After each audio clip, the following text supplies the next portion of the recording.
Pode ter certeza. Você pode ter a convicção que Deus nos chamou nós porque nós somos tadinhos, coitadinhos não. Deus nos chamou porque nós somos filhos. Glória a Deus. Porque nós somos remidos e lavados pelo sangue do Cordeiro. Jesus nos redimiu pelo poder do sangue dele na cruz do Calvário. Quando Jesus morreu, irmãos, ele nos remiu, nos lavou, nos purificou com o teu sangue. Então ele deu poder para os seus discípulos de pregar a palavra de Deus, expulsar demônios, curar os enfermos. E se beber algum veneno mortífero, nada lhes acontecerá. Aleluia!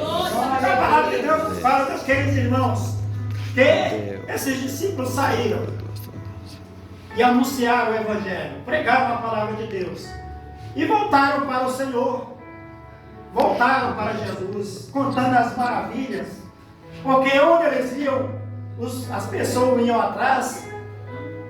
E se eles orassem para alguém que estava enfermo, a virtude de Deus estava ali, o poder de Deus estava com eles. Os enfermos eram curados.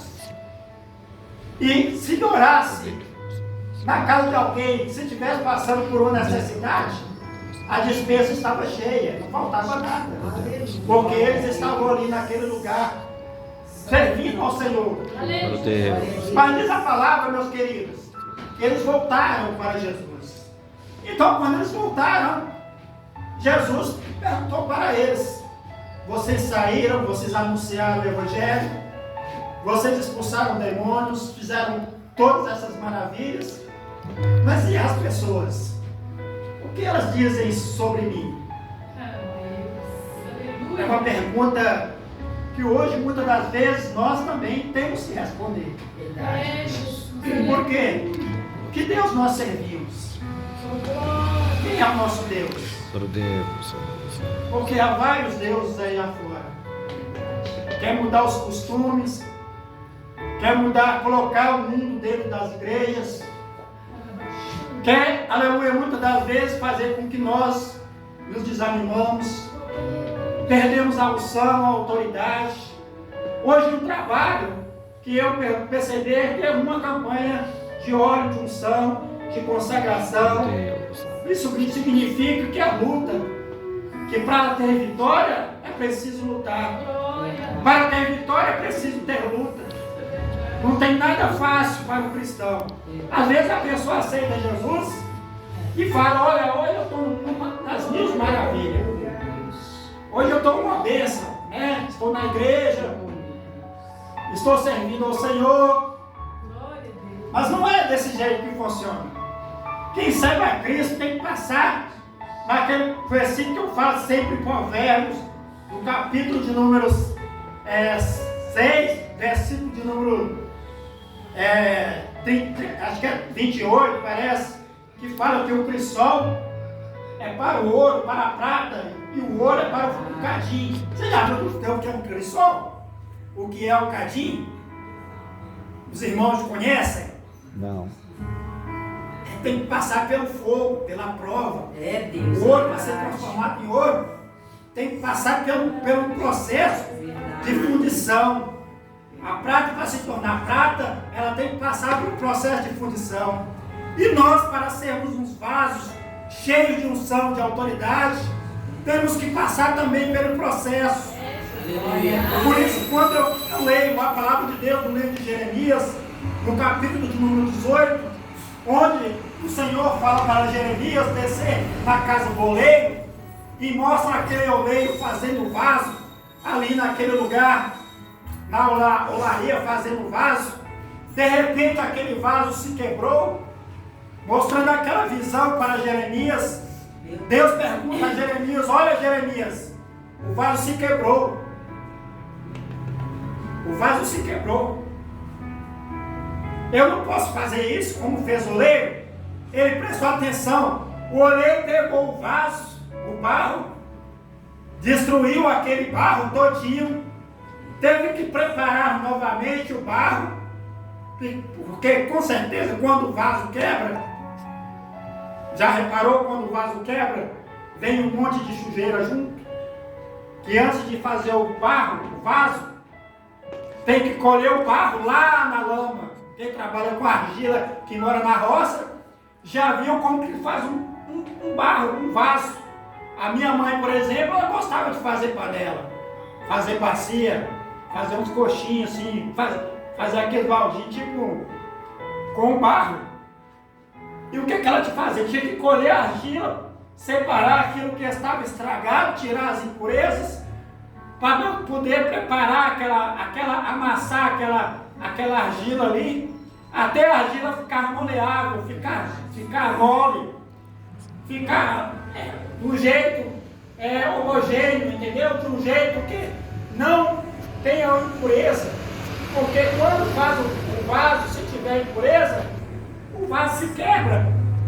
Muitas das vezes nós passamos pelos processos, porque nós somos vasos também nas mãos do oleiro. Nós somos vasos nas mãos do Senhor. E muitas das vezes nós nos quebramos, muitas das vezes nós passamos por luta, muitas das vezes quando nós quebramos, entram as impurezas na nossa massa. E nós temos que dar lugar para o Senhor, para que o Senhor possa nos moldar novamente, para que o Senhor possa nos limpar e fazer novos vasos nas mãos do Senhor.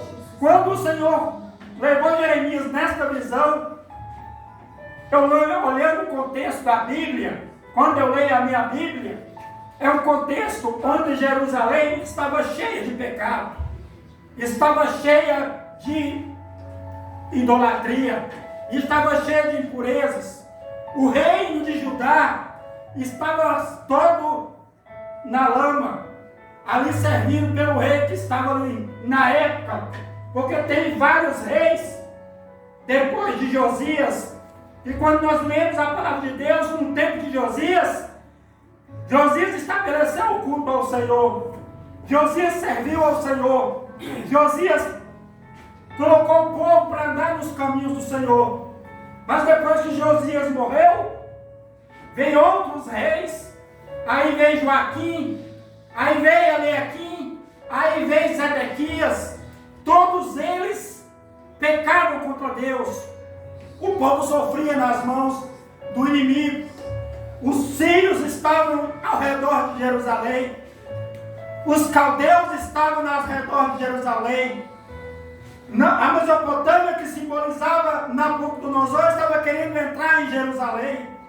E diz, por causa do pecado, Deus permitiu que Jerusalém fosse tomada. E diz a palavra de Deus que quando Jerusalém foi tomada, a primeira coisa que aquele rei, o rei Nabucodonosor, fez foi tirar os jovens que eram sábios da época. Ali ele tirou Sadraque, ali ele tirou Mesaque, ali ele tirou Abednego, ali ele levou Daniel para o cativeiro. E aquele príncipe e seus filhos todos foram mortos na espada, todos foram mortos na espada. Levaram tudo que existia de ouro em Jerusalém, geriam tudo que tinha de valor em Jerusalém. O povo já não cria mais, já não estava mais na esperança de servir a Deus. Mas Deus fez uma promessa: aquele que ficasse permanecendo na presença do Senhor, Deus ia fazer um renovo. Deus ia falar, mesmo ele servindo lá na Mesopotâmia, no reinado de Babilônia, servindo a uma outra cultura, aprendendo novos costumes. Mas diz que aqueles que conseguiam ficar, eles foram vitoriosos. Aleluia! Jesus, nós lemos no livro de Daniel, nós temos a certeza que isso aconteceu. Quando nós lemos lá falando sobre Mesaque, Sadraque, Abednego, que não se renderam aos costumes do rei, né? Nós temos certeza que não aconteceu. Então eles não negaram ao Senhor. Então quando aqui nós perguntamos, aqui Jesus pergunta, desculpa, viu, irmãos? Então Jesus pergunta, e o que eles falam que eu sou? Outros falam, uns falam que tu és Jeremias, outros estão falando que o Senhor é Elias, ou algum outro profeta. Mas e vocês? O que vocês falaram de mim que eu sou?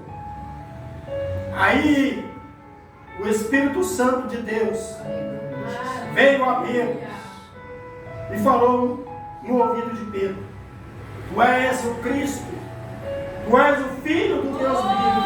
Aleluia! O que me chama a atenção, meus irmãos, é que Deus, quando Jesus fala, Pedro fala isso para Jesus, Jesus já estabelece um concerto de Pedro.